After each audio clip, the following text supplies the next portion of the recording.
voici au cœur du parc naturel régional de Millevaches, en Limousin. C'est par l'un de ses affluents, en rive gauche, que nous découvrons la Vézère. Elle s'écoule ici plus lentement qu'en amont. Sa fraîcheur est appréciée particulièrement par la truite. On est sur la petite Vézère, qu'on appelle aussi la rivière d'Ars. Et c'est un lieu qui est assez connu, assez prisé pour la pêche, et notamment pour la pêche à la mouche. Il y a une densité de truite qui est assez importante, et puis on est dans un cadre assez magique, ouais. Et bon, pêcher à la mouche, c'est un peu aussi ce qu'on recherche, ce genre de paysage. Et puis quand il y a du poisson, c'est encore mieux. La truite fario, ou truite commune, aime les fonds caillouteux et bien oxygénés.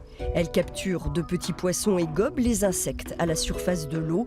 Elle témoigne de l'abondance et de la qualité de la Vézère.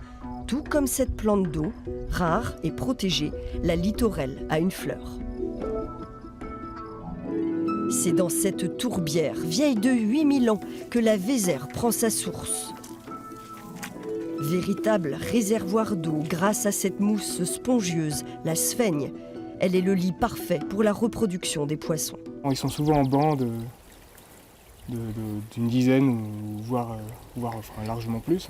Et du coup, sur un petit cours d'eau de tête de bassin versant comme ça, verron, truite et une ou deux autres espèces qui accompagnent.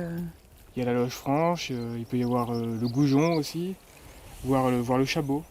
La tourbière de Longéroux est un terrain d'observation pour le conservatoire, pour mieux la préserver et la valoriser auprès des collectivités territoriales. Ce sont les zones humides les plus riches en termes de diversité biologique, donc d'espèces de faune, de flore, des végétations très particulières.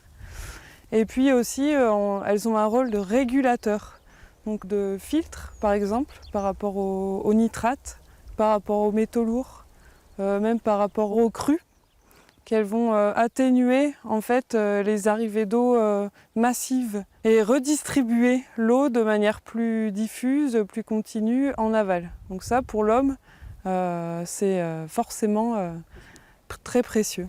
Sans compter tout le carbone que la tourbe stocke et continue d'absorber si elle reste préservée. C'est-à-dire que si une tourbière est perturbée par du drainage ou du surpâturage ou autre, elle va perdre ses qualités.